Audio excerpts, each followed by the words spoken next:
Hello. This is really disconcerting having you right at the front. Freddie's one of our best customers, and this is quite a weird thing to give. I'm Faraz, and I am the founder and CEO of a company called Hook. And I am not going to spend the next half an hour giving you a product demo. So my team's around, you'll have a chat with them. I actually wanted to talk today about some of the journey that I went on in my career of transitioning CS to being a revenue engine, and what I learned about. I often find when you attend these things, the best learnings you actually find are from the mistakes that people made, rather than kind of theoretical topics. So I'm about to take you through mine. So who am I? I started my career in a company called Credit Suisse, large investment bank. There I was responsible for running IT operations. I did that for 8 years. I left there leading a team of 150 people. I then moved into a company called AppDynamics. We were a $3.7 billion Cisco acquisition. So I joined there as their Chief Technology Officer for Europe. I ended up taking CS on, and I'll talk about that journey. And then left there to start my own company, which is a company called Hook. And what we focus on at Hook is how do we make CS more aligned to revenue, and how do we help CS leaders use data more in order to be able to make their decisions.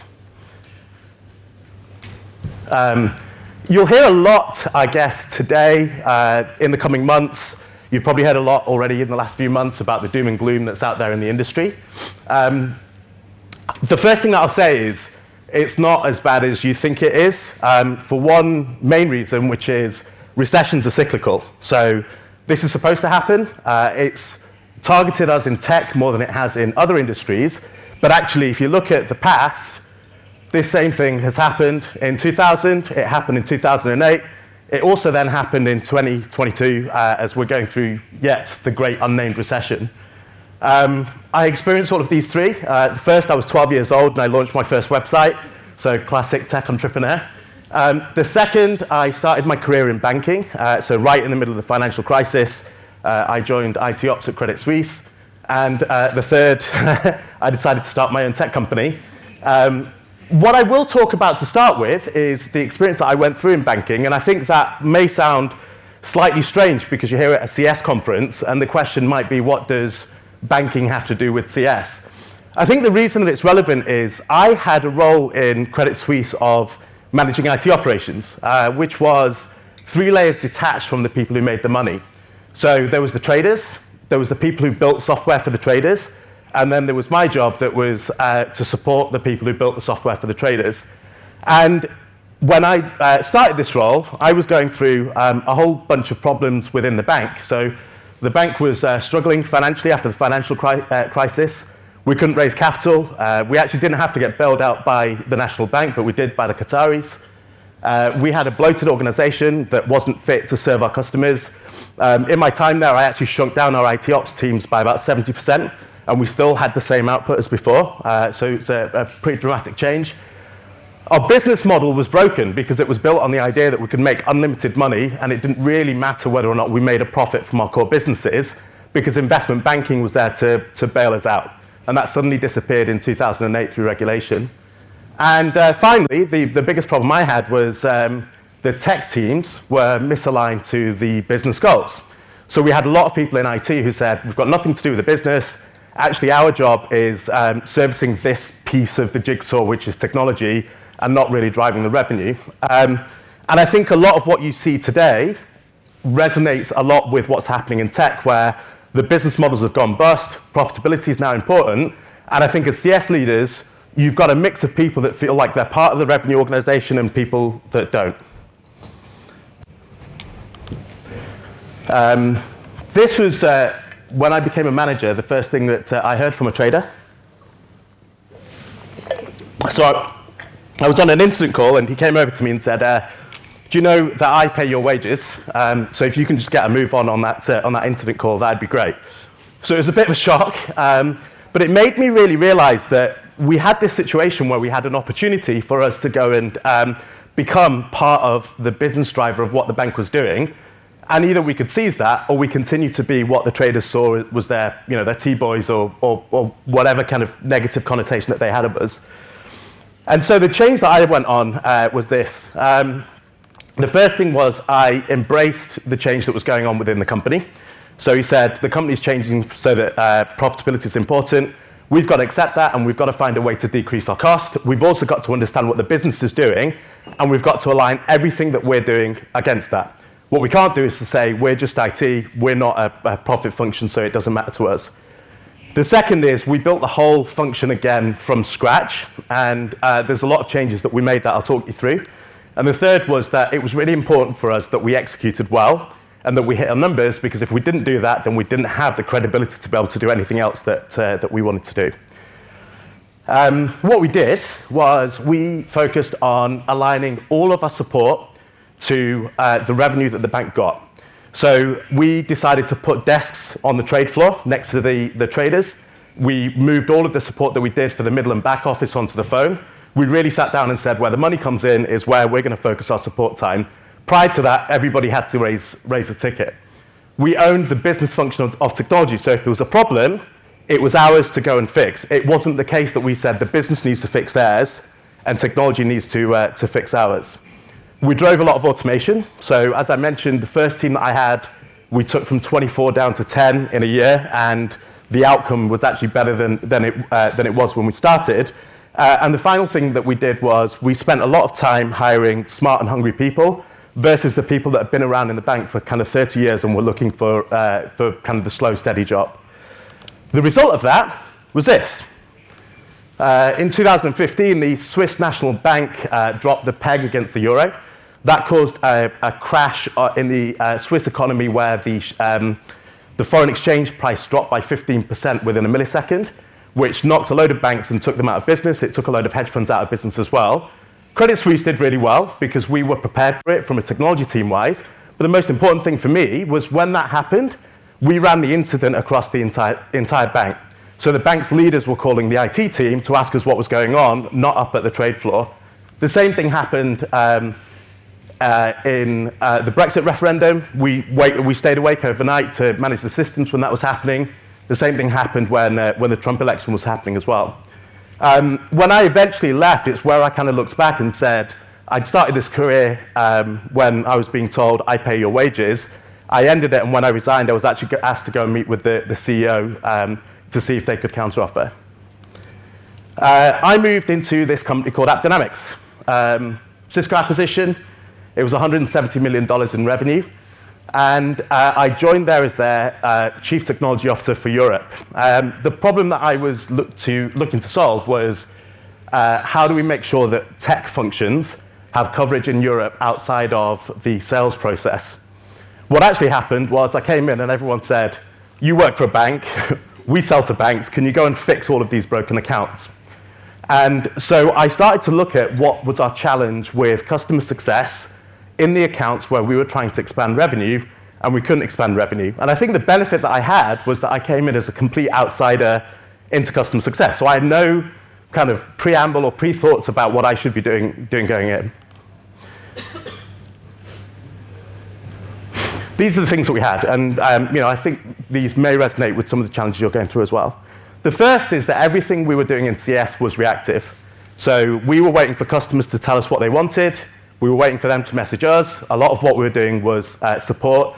We actually had no proactive way to do CS. So we didn't have a view of data. We didn't have any licenses or adoption counts. We didn't have a way to see how people were using our product. We had a professional services team that was targeted entirely on days that they would serve out on customer sites. And it kind of became a running joke within the business, but actually it became a real problem because it didn't really matter what outcome they left the customer with. Meaning, when the implementation was done, there was no correlation to business value. We'd just been acquired by Cisco, so we were starting to lose people. We had a real problem in the sense that we knew that if we didn't own our number, Cisco would essentially intervene and start to run our business, and we didn't really want that to happen. We wanted to keep the startup culture that we had. The size of the business was getting huge, so we were at $170 million in revenue when I joined. We're at $550 million in revenue when I left. It was about 1,500 to 2,500 people. And competition was getting pretty fierce. So at the time that we were acquired, we were the only real player that was easy to use. By the time that I left, there was 4 or 5 other companies where you could go online, sign up to a product for free without a demo and start to use it. They were better than us, they were cheaper than us, they were easy to deal with than us as well. And the other problem that we had was in our deal size and length. Our average deal size was $1 million. That was split over 3 years. But actually, the bulk of our business was below 300K, so 50% of our customers. And this causes this like weird effect. So this is a graph of ARR stacked by the year in which it was sourced. So what you have is this exponential effect where the churn problems that you're dealing with over here are actually for 4 or 5 or 6 years ago, for people that deployed the product, might have moved on, may care about it, may not care about it, but this thing keeps growing. And all of this meant we had slower upsells, we had increasing friction on renewal, and actually across the organization there was a pretty deep distrust in CS because no one really understood what we were there to do, how did we involve ourselves in the sales process, were we salespeople, were we not salespeople. And so I went and spent a bit more time in the CS team, and I found these things. The first is we were focused entirely on having meetings and on meeting with our customers about renewals and perhaps upsells. What we weren't focused on was what are the outcomes and what are the data that goes and drives our outcomes as well. At best, we had NPS surveys and customer satisfaction surveys. I would say the reality of it was that we were randomly calling customers to find out if they were renewed, to see if they'd got upsell opportunities. Kind of works at 100 customers, doesn't work when you've got $170 million in revenue. There was no predictability in what we were doing. And the CS team were really starting to focus on just triaging support issues, focusing on relationship building, and they didn't have any real real understanding of customer challenges as well. So I went back to our leadership team and said, I figured it out. These are the problems. I think that we should get on with fixing this. And the answer came back, great, can you go and take care of it?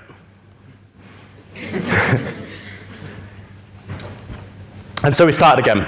And actually, we started again from scratch. So when I joined, we had 10 CS people across Europe.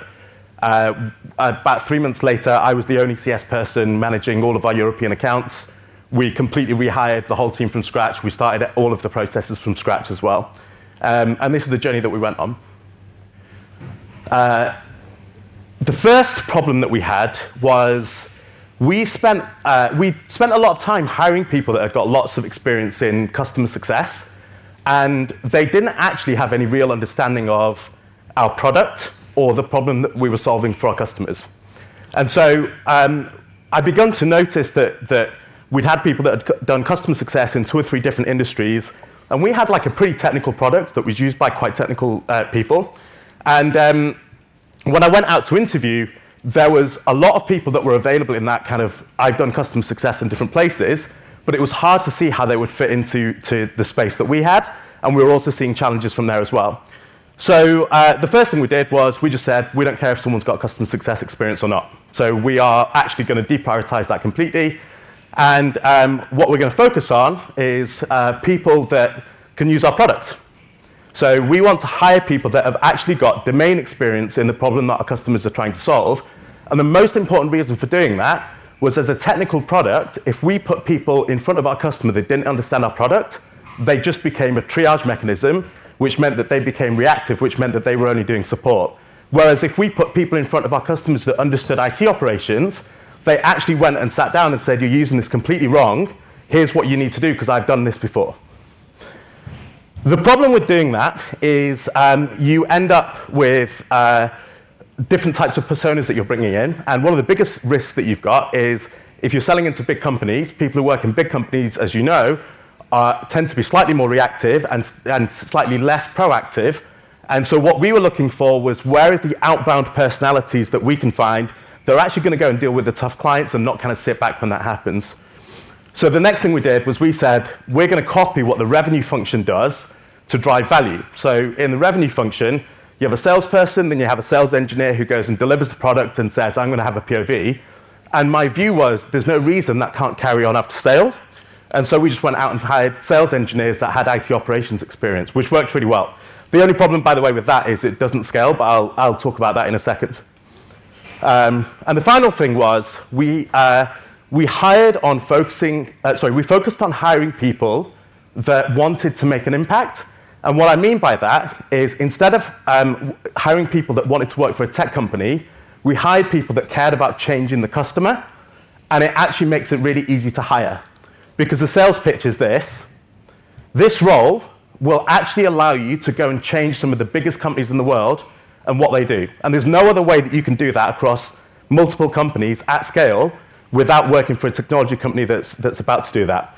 And that's how you go to a sales engineer and you say, hey, I know that you're paid really well, and we can't pay as well in customer success, but come and join this job, because the opportunity that they've got is to say, I'm not just going to do demos, and I'm not just going to do kind of proof of values or pilots that have got some implementation.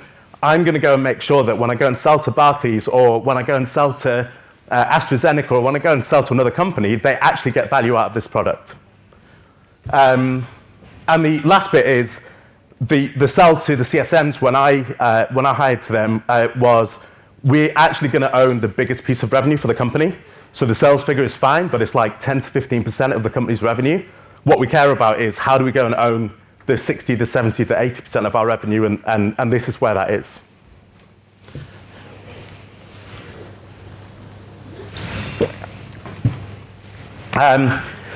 We had lots of process when I started. Lots of process around playbooks, around sending NPS surveys, around how we should conduct meetings. Yet none of this was really pinned around anything, so we didn't really understand why we were doing this stuff. We were doing it because a book said that we should do it, and so we just canned it all. We started from scratch and said there's no process. What we're going to do instead is we're just going to find one number that we care about, and we're going to own that number. And so I'm actually going to skip to here. What we did was we took all of the renewals that we had and said, we're going to go and look at a few metrics, so how many users do they have, how many licenses did they have deployed, and so on, and we're going to find when they renew or when they churn, what's the commonality that we can find within them. And the first thing we found was if a customer renewed, they deployed 57% of their licenses, just a mean average, did it on Excel. If a customer churned, they were at 29% of their licenses. And so the thing that we said to our CSMs was, all we care about you doing is owning the adoption number. And this worked amazingly because they now owned a number that no one else in the company owned. So sales didn't own that number. They couldn't say, hey, I did the adoption thing, because that wasn't their job. The other reason that it worked was that it was a direct leading indicator to revenue. So if we know that if you have adoption, therefore you have renewal, we own the revenue number without owning the revenue number directly. The last thing is what I mentioned before, which is the real thing of this is it gave us accountability, so people knew what we looked after. But actually what it did with the team is it gave them real ownership, because they were able to turn around to others in the team, in the company, and say, I own this number, and I did this, which actually just made everyone work harder because they were more motivated. And now I'll talk about technology. We kind of got this wrong, and I'm sure many people have been through this process. We decided, before we'd figured out what we were doing, to go and buy a CS platform. And we went through this long implementation, and we ended up with 75 playbooks in this CS platform full of things that we had never ever tried before. I'd say of those, we only ever actually used 5 of them, but we spent 6 months building those out. There was a number of reasons why this ended up wrong. The first thing is, we thought that CS needed to sit in a separate place to everyone else, and that CS needed its own space.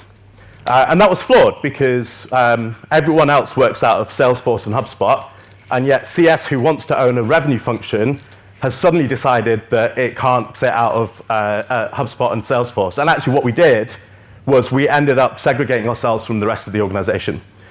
The second reason that it became a problem was it wasn't actually fixing the real problem that we had, which is our real problem was how do we go and make sense of the data that we've got so we know which accounts that we need to prioritize. Instead, what it was doing was just adding loads of workflow and activities because the CS company told us that that's what we should be doing. It was kind of like the tail wagging the dog. The other thing that it focused too much on was input from CSMs, and the problem that that brings in is everybody's input is entirely different. So you had people in Germany who were like really pessimistic, people in the US who were like, every account is amazing, and there wasn't actually any real way to be able to assess what was going on. So what we actually did was we went and took the data that we did around what correlates with renewal, and we went and hired a data science team. We got them to tell us what are the things that go and lead up to a renewal and an upsell, and they ended up building a machine learning model, which, by the way, is how I then started Hook, because I then decided to productize that. The outcome of that was that we were able to predict 80 to 90% of our renewals, which meant we just worked on the 30% of accounts that were at risk, or the 20% of accounts that we believed that could upsell. The hard bit about that was it cost us $4 million, and I realized that most people don't have $4 million of Cisco's money, which is why I then productized it and made it easier to buy.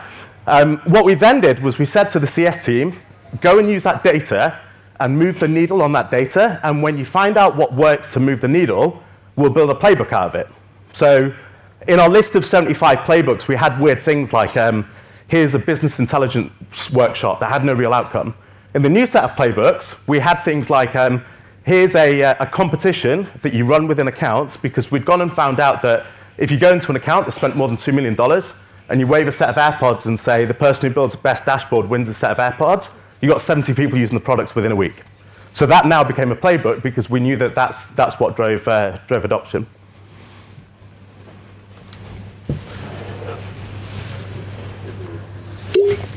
So what happened? A year went by, and we'd implemented this. We had a 10% increase in NRR. We didn't churn a single CS account. And 40% of our sales revenue came in through CS. So we had a sales figure of $800 million a year. $320 million of that came in through expands from CS accounts, because what we'd done is we'd taken all the crap accounts, made them good, got the good accounts and made them better, and suddenly we became the revenue engine of the company. My boss, the chief customer officer, became the chief revenue officer, and actually now is the chief revenue officer at another Series B startup.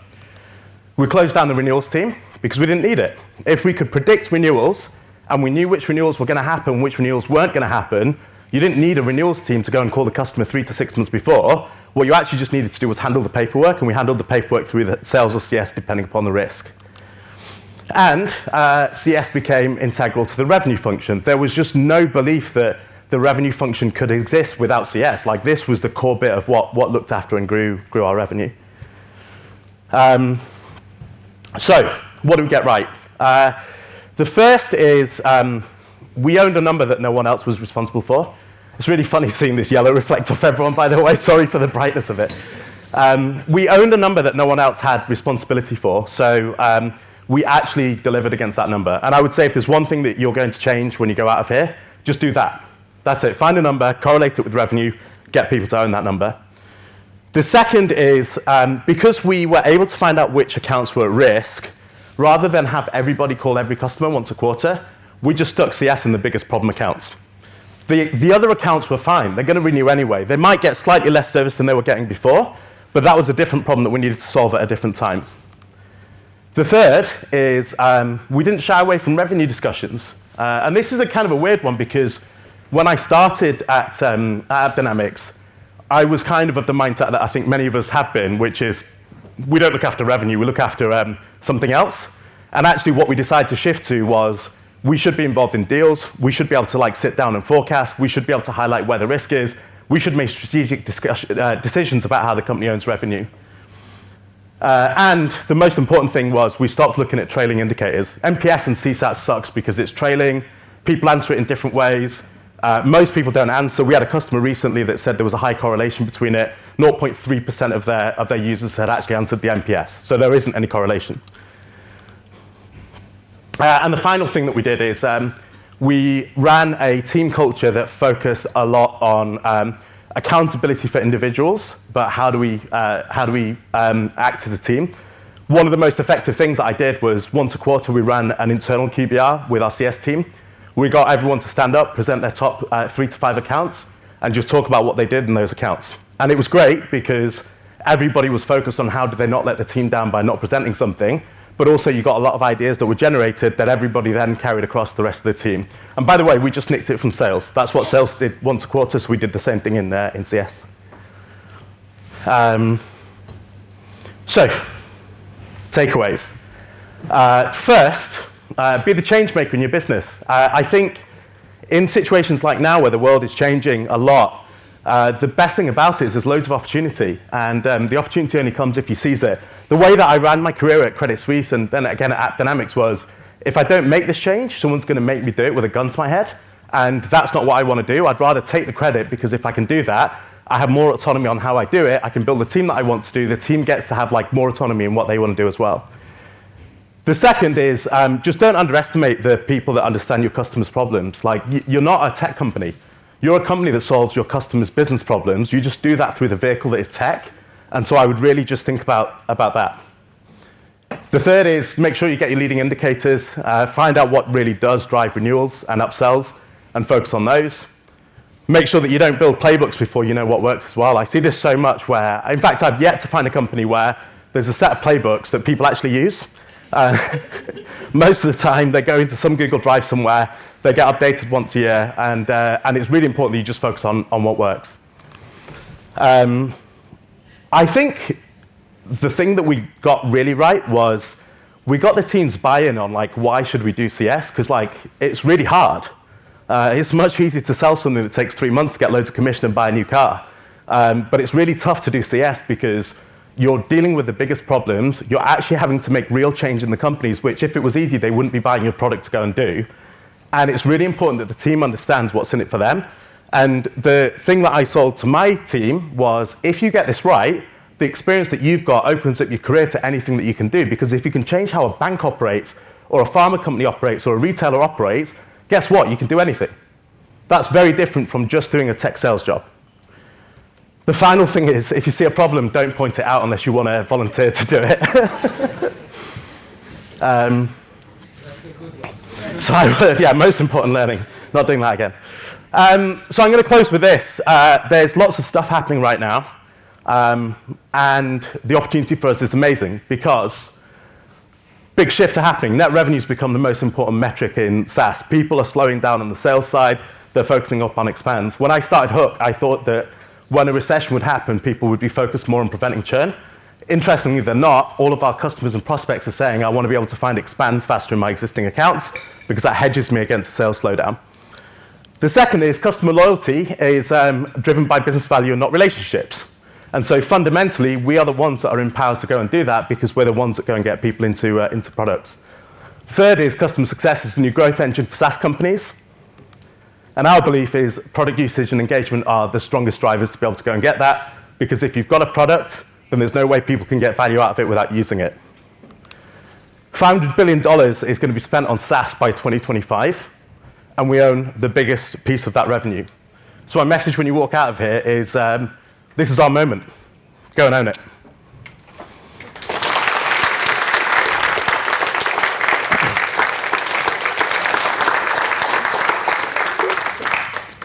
We've got drinks tonight. That's the QR code. It's about a 3 minutes walk around the corner from here.